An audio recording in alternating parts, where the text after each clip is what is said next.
Welcome back, everyone, to another episode of the O3 podcast. Today, we're on episode 2, and I am back with Yarron Retinum. Hello. Today, we're going to be talking about how we got into filmmaking. Now, this was a topic we wanted to discuss in the last episode. However, we didn't really think, we thought that we could probably do it better in one episode because there's a lot of juice on how we actually did get into filmmaking. There's a lot of story, and we can go into a lot of specifics this time. Yeah.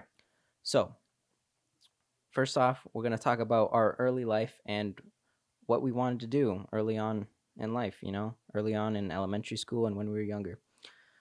So, a bit of a kind of a repeat of the last episode. However, we're going to go into a lot more specifics this time around. So, Yarron, take it away. All right. So, when I was very young, my first sort of dream was to become a priest. And to be honest, I'm pretty sure that was just for attention. So, I got the approval of my parents. Wait. Yeah. Oh, wait. Was it attention from your parents? I'm pretty sure, just like family in general, just because it was such a cool looking, sounding little job. It was the worst mistake ever because then they got all excited and I'm like, never mind. I know all of us at school found it really interesting that one of us wanted to become a priest. Yeah. Especially since you were like a really goofy kid. We were like, really? Yarron's going to become a priest? Exactly. It makes no sense. And then when I won the what was it? The Catholic Leadership Award in grade 8. Yeah. No one believed it. No one believed it. That's so funny. But yeah, so it was more of an attention-seeking thing. And then afterwards I realized that's not really what I want to do. So then it grew into soccer, obviously, playing at recess and realizing, oh, this is actually a lot of fun. And yeah, so I played soccer for a lot and I realized I was better than I thought. So naturally I started doing house league and things. And then I decided to try out for my first rep team. This would be my first and last rep team. I tried out for Clarkson and I made it. But when we played, I'm pretty sure that entire season we didn't win once. So really? We didn't win once. We tied once. No, we tied once, but you... No, we won. We won one time. That was like near the end. One time. And we celebrated, but like we knew we weren't going to go into any tournaments or anything because we were that bad. Yeah. Wait, did you score any goals that season? I scored a few, yeah. Because I was a left wing. Okay, so. Yeah, you're a winger. Yeah. Like Neymar, exactly. That was a huge inspiration for me. Neymar, I cut my hair. Remember when I had a mohawk? I went all out. I have a selfie on my phone because is it still on your Instagram? On your personal Instagram? I think so. I think with the Neymar jersey and the haircut. Yeah. I have a screenshot on my phone from that. Oh my goodness. I need to see that. Yeah. But yeah, then that sort of died off. I stopped playing soccer around grade 7-ish. Not really sure why, but yeah, I kind of miss. I wish I kept going, but it's fine because naturally I found my way into filmmaking, and this was through watching Interstellar. And the first time I watched it was on my phone while going on a road trip with my family, which was a big mistake because that movie's worth watching on like the biggest screen. That's worthwhile. Yeah. You have to listen to the soundtrack, dude. Exactly. You have to listen to all the sound design. You have to, yeah. On your phone. How did you watch it on your phone? It was on Netflix, and I just downloaded it, and then I watched it on but it was so not worth it. Yeah. Oh, jeez. Because like they even messed with the aspect ratios. Like when they filmed it IMAX, it would be like full screen, and I was pissed. But yeah, I watched it and I fell in love. And from there, I actually wanted to be an astronaut at first because I'm like, oh, I want to go on an adventure like that. But then I realized no, because that's all theoretical. The most we went was Yarron wants to go to a different planet where he never ages and he comes back and it's like 50 years later he comes back home. And I'm still like 13 years old. Yeah. Just wanted to time travel. Exactly. Basically. Oh yeah, there was also Flash. At that time I was obsessed with the Flash. And oh my god. Yeah, I remember that. Do you still watch The Flash? No, I stopped after season 4 because I was really mad at what they did with it. Yeah. wasn't that bad. I kept watching. It was entertaining. I like this. I mean, look, it gets repetitive. Yeah, that's the thing. It gets repetitive. It's like it's just villains. Yeah, and they went more into like the drama, which I didn't really like, but it's fine. Then it's all good. Yeah, and then I realized like it's not exactly the science behind the movie I liked. It's the fact that he took something theoretical like that and then made it into a movie, and then like making your own rules and your own world out of that. So that's what kind of intrigued me, and that's what got me into writing and then making movies. And yeah, now I'm here. Nice. So now I'll pass it on to Gabe. All right, I'm gonna talk about my early life. So, as you guys know, earlier on I wanted to be a Minecraft YouTuber. I started that in grade 6, I think. How old were we in grade 6? How was that? 12. How old were we? 12? 11? 11. Sorry, 10 or 12. 11, yeah. 11. I don't know. Yeah. 12. I don't know. Yeah. I can't. Yeah. So let's just say 12. Okay, so I was 12 years old where I wanted to be a Minecraft YouTuber. That was the thing. I made a bunch of cringy videos. You guys know how, with my iPad and the books. Yeah, man. Look, I did what I could. Exactly. With what I had. So I started doing that. I did that for a couple months. I did do it for a couple months. And then I just kind of got bored of it after a while, kind of making those videos. But you know what? Something that really did help me was making those videos and just putting myself like in the out there and in public. Yeah. It really built my confidence. And it built my confidence in front of a camera. And obviously barely anybody watched it anyways, right? So it's not like I got any comments, but even if there were bad comments, it taught me earlier on to like kind of like not take that hate so much, or not take those negative things so much. So that's something that did help me. And when I was younger, being a Minecraft YouTuber, even though the video sucked, hey, it was still good for me. Yeah, it's a good experience to have. Yeah, exactly. Okay, so later in that year, I was still 12 years old. I decided wanted to be a skier because I saw the Winter Olympics and it looked cool. That was really it. I've been skiing all my life. My dad put me in it when I was 4 years old. Same with my brothers. We've been skiing the whole time, and I honestly I liked it most. That's something I look forward to most winters is skiing, right? And then the World Cup came around. Wanted to be a soccer player. Got inspired by Neymar again, like you, because he was like up and coming at that time. Yeah. When he played for Brazil, he was big. Right. In the 2014 Brazil World Cup, right? It's the most relatable to you, I guess, in that sense. Yeah, exactly. Because it was like up and coming, and I was like, I want to be up and coming, that kind of thing, right? So I started that in grade 6. I actually started off wanting to be a goalie. Not a lot of people know that. Damn. When I was younger, I wanted to be a goalie. Called myself.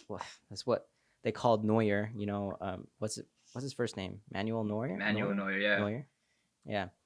They called him the Wall. And I was like, that's a sick name because you can't get past a wall, right? So I was like, damn, I wanna be called the Wall too. And what kind of got you into switching to more offensive, or were you ever offensive? I don't know. I don't know what switched me. I think when I was playing it, look at recess. Anyone can be goalkeeper and be good at it. Yeah. I think that's what built my confidence. But in a game, 1v1 challenges, I couldn't do anything. Right. Like I was scared. I was scared of it was so difficult. I didn't know how to move up and attack. Yeah. I think that's why I changed to like a forward and a midfield later on. Mm-hmm. So yeah, I changed to a more forward and a midfield. Like around the start of grade 7. So this is like when I was 12 still. Mm-hmm. And I actually converted my YouTube channel from Minecraft to soccer. Hey. So I started because at that time there was all these soccer YouTubers like KSI and Wartashaw and all those guys. So I wanted to do that too. So I got inspired by them, and I wanted to do like a soccer YouTube kind of thing. Right. But I still wanted to be an actual soccer player at that time. I just did YouTube on the side. It's just like a fun thing to do, right? Yeah. So yeah, So my brother wanted to be boxer early on and a Yeah. MMA fighter. So he made me listen to some of these motivational speeches when I was younger, Mm-hmm. and around grade 7, right? Yeah. So when I was listening to this stuff, it hit me so hard because I could relate to what they were saying in that mode. It was like a motivational speech compilation, right? Right. Right. And you listen to these things about like work ethic and finding your thing and working for something and achieving your dreams and goals. Yeah. And that's something that has stuck with me up till this day. Like I still listen to that stuff and I listened to it so much it just became subconscious to me. Like all these quotes and stuff, it just became so subconscious that I just believe in myself so much that I can do whatever I want to do, Right. Right. which is really good. But and yeah, so I would wake up an hour before school every day. I'd run around the field, or I would kick the ball. Like I'd practice passing. I'd kick the ball in one spot until like every morning. I would kick the ball in one spot until I consistently hit that spot, and I was perfect. That's how much I worked when I was younger, from grade 7 and 8. Jeez. In grade 7 and 8, I woke up before school, even in the winter.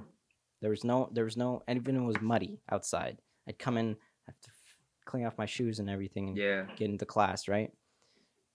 That's how much I worked for it, and I kept that mindset going into high school, going into grade 9, 14.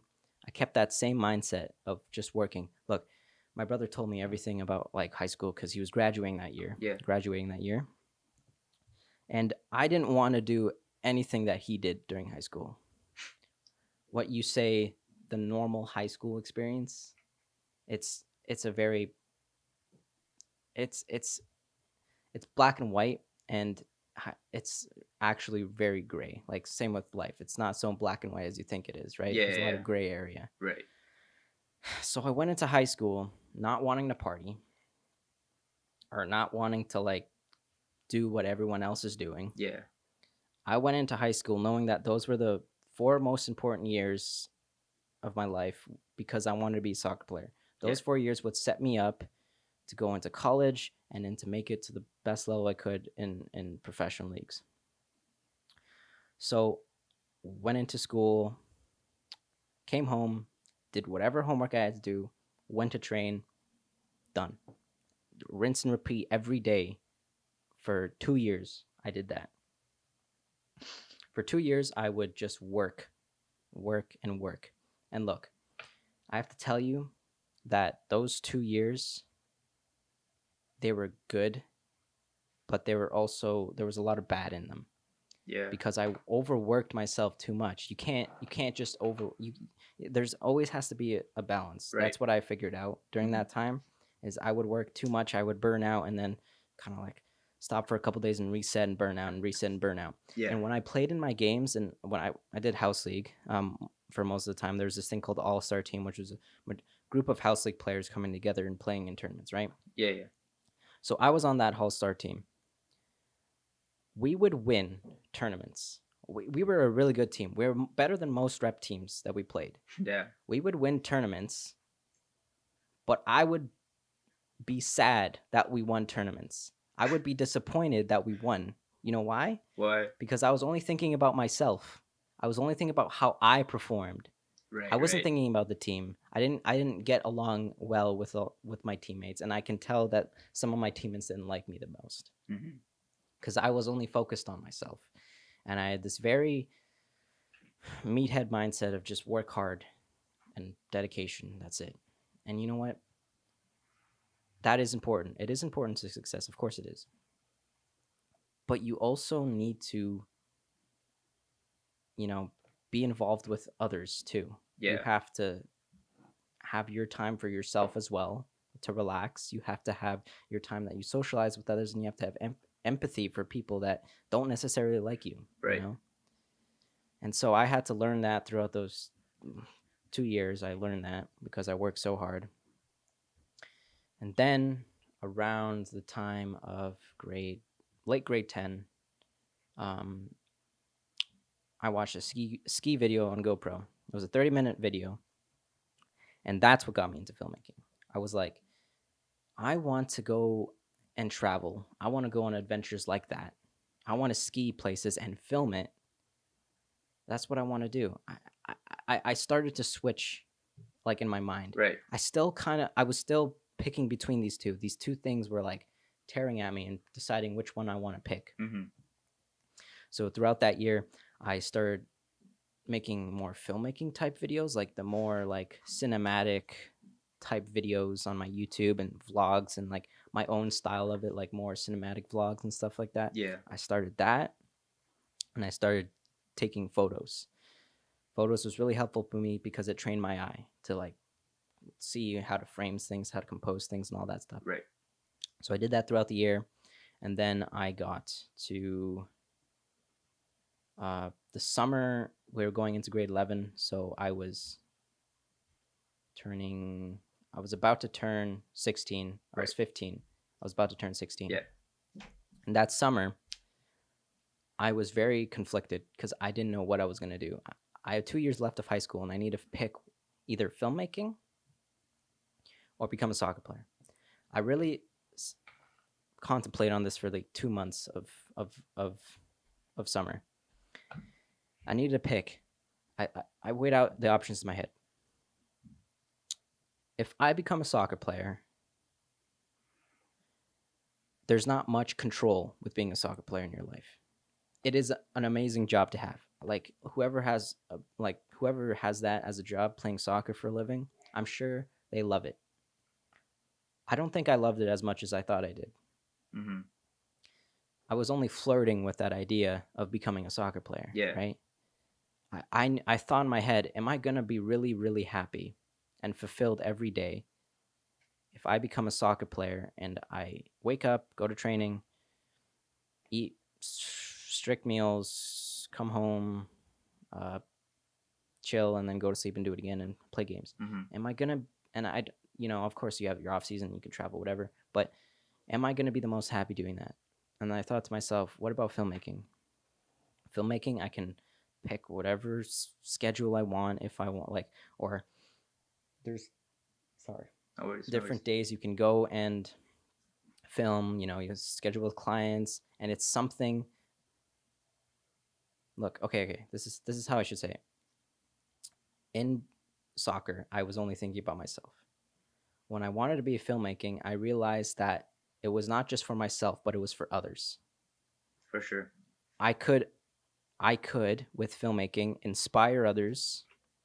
I could get them to realize what I realized and find their own thing and find their own passion, mm-hmm. and help them like achieve what they want to achieve with filmmaking. I could do that through films, through what I'm doing now, podcasts, right. through anything. It's something that I can use to help others. Yeah. And that's when I realized this is what I need to do. This is my purpose. This is what I want to do. This is how I want to contribute myself to the world. Yeah. I want to create this stuff where I can really show people you can do whatever the hell you want to do. You just need to, like find it and be happy with it. Right. So I made that decision. In that moment, I decided to do filmmaking. I tripled down on my YouTube channel. I watched it grow from 50 subscribers to like 100. I gained almost 70 in the first month. Damn. And I just saw it start to escalate. The more focusing on one thing, and you put your effort on one thing first. Yeah. You can see it. You'll see it start to just blow up and blossom, right? Yeah. So I put my focus and attention on YouTube throughout that year. Since last year, we made a bunch of stuff, and that's when I really knew that filmmaking was my thing. That's what I wanted to do. When I saw those comments, when I see comments about people saying, "Look, this made my day. You've inspired me. Like, damn, this was amazing." That's what I live for. Helping one person and inspiring one person. That's all that matters. Yeah. That's it. Literally, that's me. That guy's me. Like the only reason I'm where I am now is because of you getting me involved in all the stuff that you've been doing, and then teaching me how to do all this. So Mm-hmm. yeah, Yeah. Yeah, man. It was like it's just it was a journey, man. for Like sure. I learned a lot of stuff, but I mean, look, we I did what I had to do, and now I'm here. Yeah. Now I'm here. And when you said like the whole the motivational videos, listening to them as a kid, like as early as like grade 7, like those kind of stuff, like it like scars you, not in a bad way though, like in like No. yeah, It it sticks like with you it permanently. stays with you. Yeah, It stays with you. I listen to that stuff every day.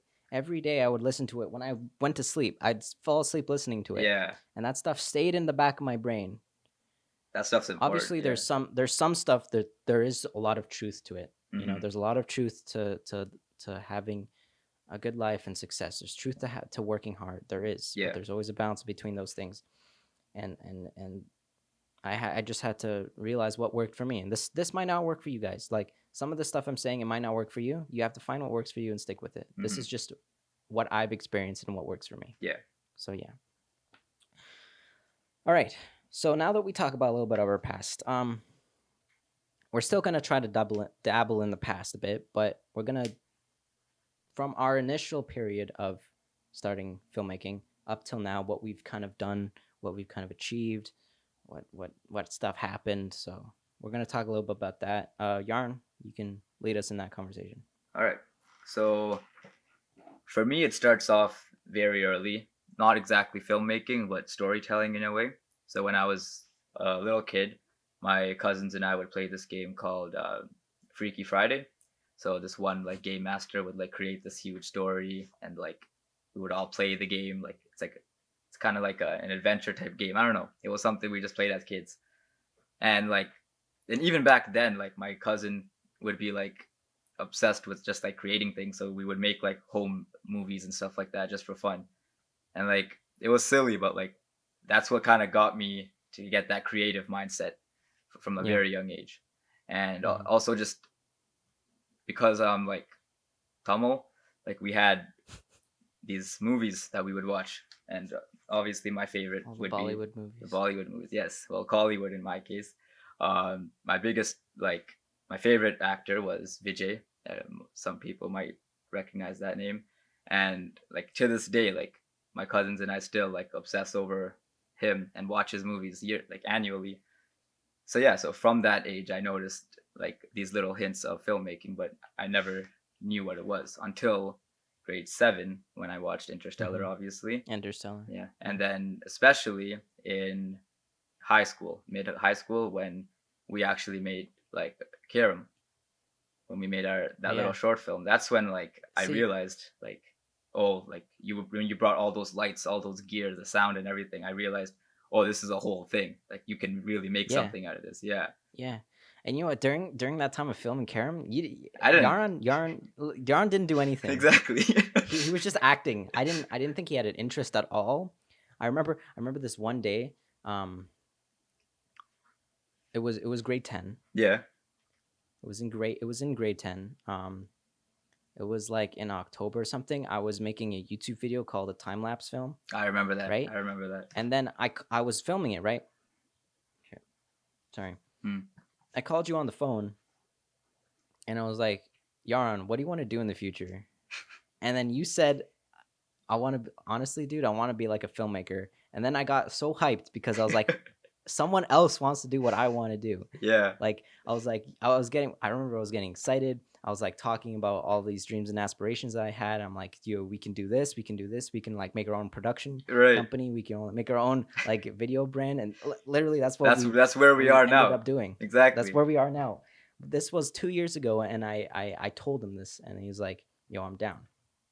However, he did come along to help me film the time-lapse film, like a couple scenes. But then you kind of stopped. Never heard from me. Yeah, I was like, dude, you want to come out and film? He's like, no, I got school, dude. Yeah. You want to come out and film this day? I'm kind of busy. You kind of stopped for like a good year. Yeah. I don't know what was going through your mind at that time. I think during that year, I don't know. Like for me, I can write stories. Like I've been writing stories, and that's not a problem for me. But I think the one thing that like feared me the most was the technical aspect of it. Like, oh, I had no clue what ISO was. I had no clue what like how to light properly, anything like that, and that all like scared me. Yeah. So we had that a lot of arguments about Yarn was always like, I want to get it perfect the first time around, and then I kept getting frustrated. I'm like, you're never gonna get it perfect the first time around. You have to actually do it and experience it to build up to it being perfect. Right. I was like, at the early stage, we have to it's what's it, quality over quantity. We had to release a lot of quantity in order to get quality. Exactly. It wasn't just quality right off the bat and then quality. It's crappy work first, and then it becomes and good. Then you learn from those. Yeah, exactly. You have to learn how a set works. You have to learn all these little things. You know, how to solve problems and all that stuff. And that's, had that argument like a couple times. Yeah, it happened quite a bit. And then and then once we got into Yarron Rebirth, that's when I realized, okay, honestly, just pick up the camera and just go for it. Really, like you have no other choice, right?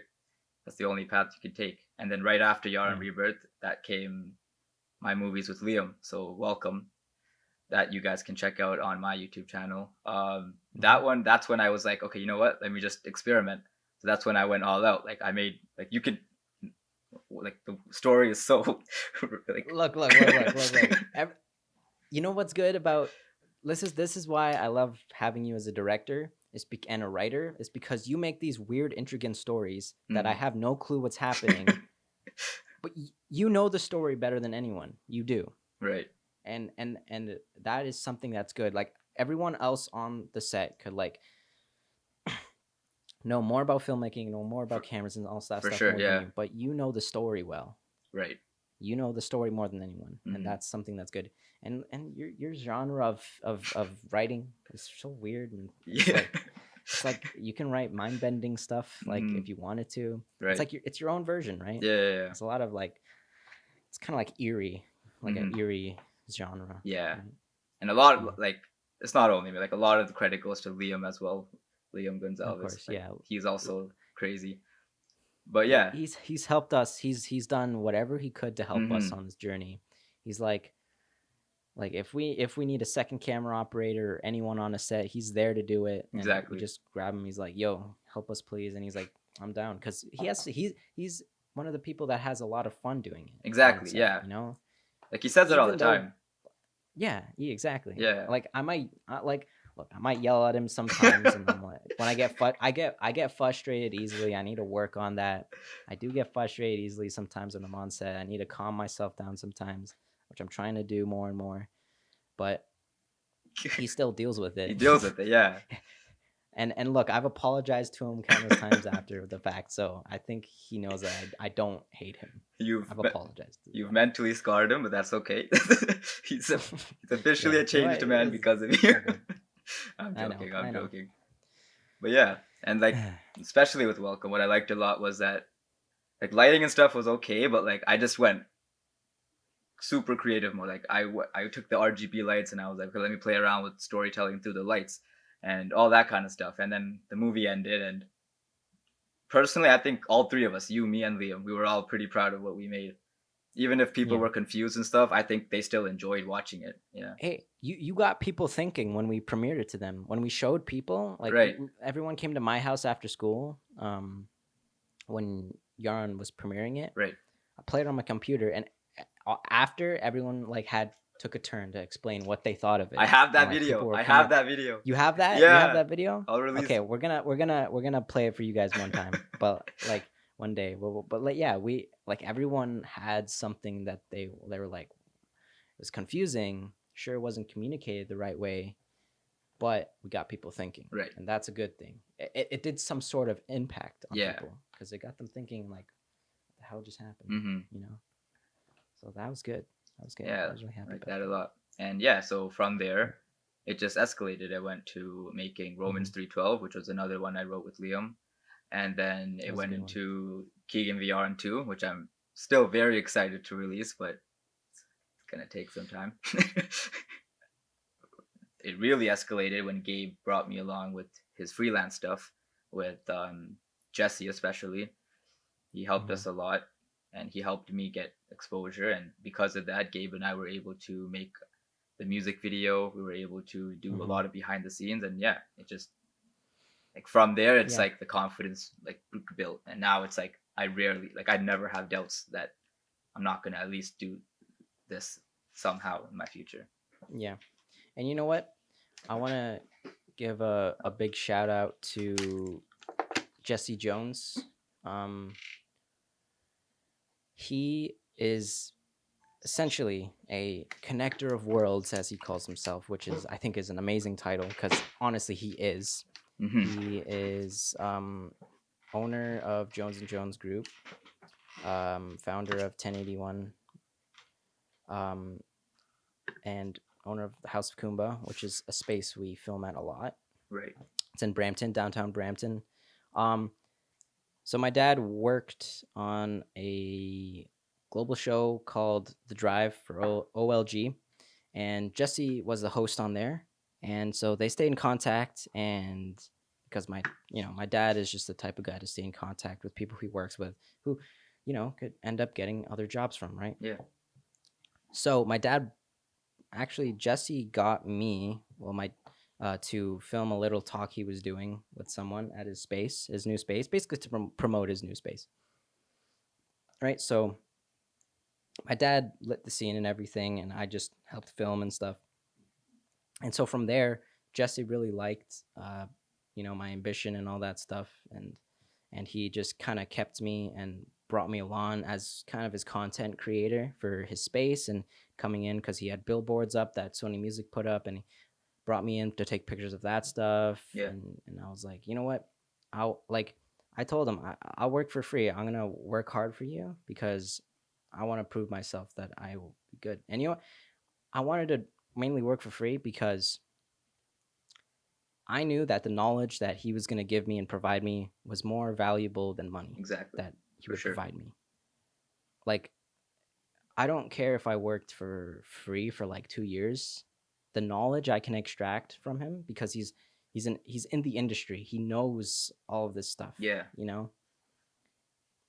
Getting his knowledge and what he can teach me and the connections he can give me, that was what's most vulnerable. Mm-hmm. Not vulnerable, most valuable for me, right? Mm-hmm. Is that connections and that stuff. And also, he's an awesome guy and he's got a great space, and I just wanted to help promote that too. For sure. Yeah. It's a great space. Like, it's awesome. So yeah, so he brought us along. We've done a kind of a bunch of freelance jobs for him. We got connections through him that led on to other connections, and we've got multiple freelance jobs before. We're not a lot, but we're building it. We're building it. So yeah, big shout out to Jesse Jones because he's awesome, and we wouldn't be in the spot we are without his help. Definitely. Honestly, without everyone's help, my dad's help, my mom's help. I'm sure your parents' help, your brother's help, everyone that's been in our lives, all of our friends, our family, all of their impact is where we are right now. For sure. Where we're going to be, for sure. Yeah. So, you know what I wanted to go back on? Mm-hmm. So you really knew that you could do it. Was it when we filmed Keegan v. Yarron, right? I would say, yeah. I would say when I did Keegan v. Yarron, I wasn't really thinking of it being in a cinematic way at all. Like, I was like, oh, I just want to box Keegan just for the joke. It's just gonna be like a fun thing to film, right? Yeah. That's when I called you up. I'm like, oh, do you want to just like document this, like just for fun, so we can have it for memories? And you're like, yeah, sure. And then from there, that's when you were like, oh, we could do this. Let's make it this whole thing. Yeah. And that I got excited. This little funny documentary. Yeah. And it turned into this whole thing, and like it's 18 minutes. Looked like an HBO promo. Literally, video. Yeah. Like I took out the HBO part of boxing because I was afraid I was going to get copyright. I'm pretty sure it would have been fine, but I put boxing in the bottom right, so it looked like it's part of like a promo on a show or like for a promo for a fight or something. Yeah, that's essentially what I watched like different like promos for fights and stuff, and I was like, okay, where do they add the voiceovers and where do they overlay the footage. Right. And then I was like, I'm just gonna Yeah, I remember you were doing like research for that and everything. That was sick. yeah. I just wanted to try to make it look like that, right? And I remember that whole week we were just like grinding. We were like, oh, we gotta do this. You were editing like night and day. I was editing the day of. Yeah. We were supposed to show we made like a couple of videos beforehand and we were supposed to show them to people. And on the day of, we were supposed to show them, I had to continue to edit them. It was the worst thing. And I remember my computer, my computer got messed up and my editing software got messed up. So I went on my mom's computer and I had to do it from my mom's. And it was such a tiny screen, I couldn't see what I was doing. It was so funny. And I was like I think that's where I kind of got my editing quickness from. Just trying to get it out as fast as I can. Yeah. Because I'm used to doing stuff the day of. Even with assignments for school, sometimes I do it the day of, which is not good. Don't do assignments day of. Yeah. But yeah, I think that project, not necessarily like filmmaking itself, but working in a team, working with all those people and trying to like coordinate this one big project. That's what I learned from that project. And from there, we decided to make Yarron Rebirth, and that's when I got excited about filmmaking. Shout out also to Leangelo Paua for giving us the idea of Yarron Rebirth. Yes. We were not gonna honestly, after Keegan v. Yarron, I was just gonna kind of do my own thing, continue YouTube and stuff. But Leangelo, he's an elementary school friend as well. He's been our friend ever since. Mm-hmm. He was like, what if you guys made a movie about like Yarron's loss after the fight? Like, he said it as a joke. I'm like, yeah. We're gonna do that. Let's do it. And he's like, what? I was like, yeah, let's make a movie out of that. Like, I think that could be a really good idea. Right. You know, like, how can we develop, like, make a solo movie out of you, right? I pitched it to you and you're like, let's do it. And then we started like, originally it was supposed to be like 10 minutes, guys. It was supposed to be 10 minutes. It ended up being 55 minutes somehow. I don't know how. We just kept thinking of ideas as we went. That is not the right way to make a movie at all, but it's the way we did it. And you know what? It was, I didn't know anything about audio or a lot about lighting at that time. I was very basic stuff, but we still did it.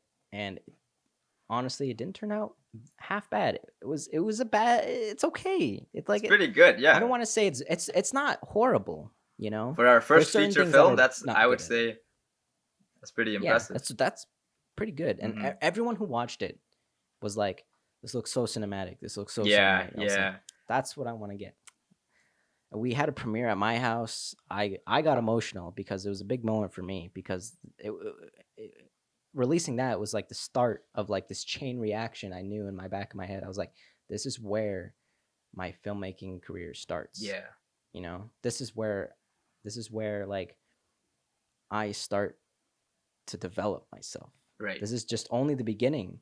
Honestly, even now as we're talking, we've done a lot of other stuff, but it's still the only beginning of like, dude, we're 17. You're gonna be 18 in February. I'm gonna be 18 in later September, but whatever. We have all of college, 4 years to do whatever we can and make as much stuff as we can. Yeah, we have so many years after that, and honestly, it just gets me excited for the future. I'm genuinely impressed that we're only 17 and we already have all this. And that just goes to show it's just like, just do it.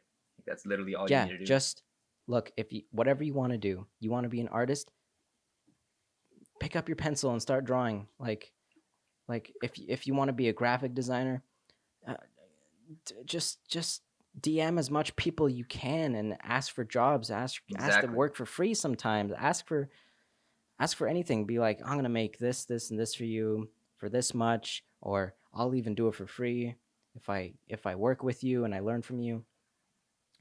Just start to do whatever you can to be whatever you want. You have to start, and the hardest thing is to start. For sure. Like, look, all this stuff, it's really simple. It's really simple. It's not easy to do, though. Yeah. It's simple, but it's not easy. 100%. It's simple to start a business. It's not easy to maintain that business. Yeah. It's simple. It's simple for us to start filmmaking. All we have to do is pick up a camera and start. Mm-hmm.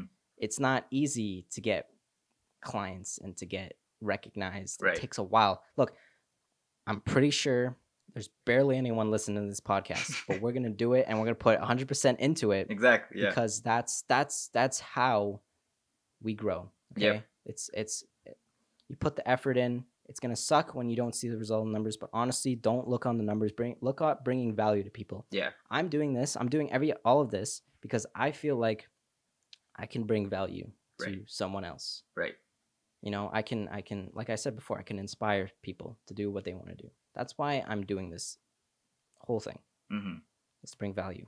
And look, like I said, whatever you want to do, just start, man. There's no better time than right now to start.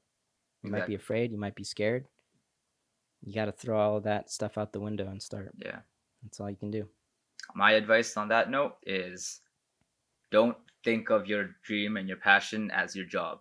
Like right now, I work at Popeyes, and that's my work. Okay, that's my work.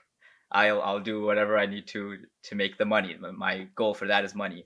But with filmmaking, I don't associate money with it at all. Like I'll even take a project where I'm losing money.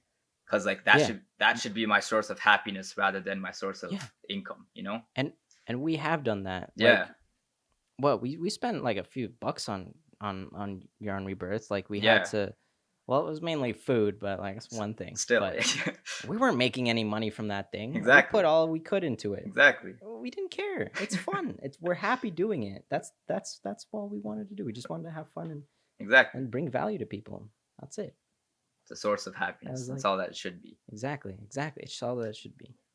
Worry about the numbers. Don't worry about the numbers. Just worry about being happy and bringing value. Yes. That's all you have to do. And you will get there if you put that number one. For sure. You know? Yeah. Okay. Well, I think this is a good time to wrap it up then. Yeah. Damn, that was a long one. I think we talked about all we need to talk about. Thank you all, whoever stuck around and continue to listen to us ramble. Yeah. But thank you all for listening. Honestly, this has been a great podcast. I had fun talking about it. Same, I did too. I feel like I probably could ramble on for another hour, but I'm gonna cut it here because don't want you guys listening that long. Thank you guys for listening. Make sure to follow us on all our social platforms: TikTok, YouTube, Instagram, all the jazz. Make sure to follow Yarron on all those. Follow me, follow O3 Video on all those. Thank you guys for listening, and we will see you in the next episode. Bye, guys.